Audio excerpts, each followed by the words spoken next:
Bel boyun ağrılarına ən çox nə səbəb olur? Bel boyun ağrılarına əsas bizim bu kompüter arxasında çox oturub, oturaq həyatlar. Yəni bir də ki, belə deyək, insanlarımızda səhərlər yuxudan oyananda bir ən azından dartınma hərəkətlərini etməməsi.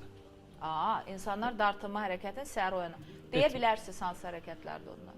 Məsələn, hətta biz göstərə də bilərik. Yəni bizim burada Metsanın mini filialını açmışıq bu dəqiqə. Burada var. Sizə lazım olan hər bir əşya da var burada. Səhər yuxudan oyanan insan nə etməlidir? Bax, oyanmışam yuxudan. Durdu. Məsəl üçün, standart Azərbaycanda məsələn, getdi əlini üzünü yudu, getdi yeməyi yedi, getdi işə.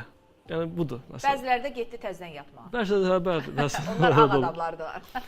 Yəni, ən azından yuxudan oyananda bir isidici hərəkətlər, dartınma hərəkətləri, qolların yuxarı və aşağı endirilməsi, çiyinlərin hərəkətidir. Yəni, bu əvvəl biz ayaqların, kim sevirsə idmanı, qollardan olar canı, bu hərəkətlərimiz var idi. O hərəkətlər əsl sağlamlığın bir növrəsidir. Bunu hər gün edəcəyik. Hər gün etmək, inanın Allaha, yəni mən onun neçə xəstə pasiyentə mən onun məsləhətini görmüşəm.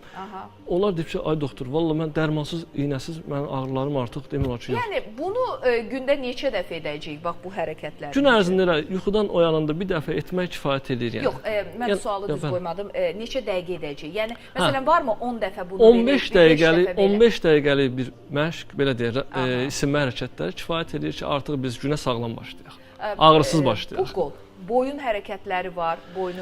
Məsələn, siz nəyə görə deyirəm, sizdən soruşam, siz deyə bilərsiniz ki, məsələn, bunu hamı bilir də, boyunu bilir. Amma bəzi adamlar var ki, onlara olmaz, baş gicəllənmə verir. Bəli, o düzdür. Yəni, tutalım ki, dursun, eləsin, vəziyyəti biraz da vəziyyət daha da ağırlaşdırsın. Tutalım, bir xəstə, pasiyent, məsələn, oturaq həyatdadır, daimi kompüter qarşısındadır. Yəni, ağrısı da yoxdur. O demək deyil ki, bu etməməlidir. Yəni, sadəcə ağrıyanda etməlisən bunu. Nə etsin? Məsələn, elemental əli qoyub, dartıb belə sakitcə bir 10 saniyə kimi saxlamaq. Buranı dartacaq. Bəli, buradan əzəllərimiz dartılsın, boyun əzəlləri dartılsın, trapez əzəlləri dartılsın. Yəni, o rahatçılığı hiss edəcək. Yəni, o artıq gəlib xronikləşmiş bir ağrılar görməyəcək bir müddət sonra.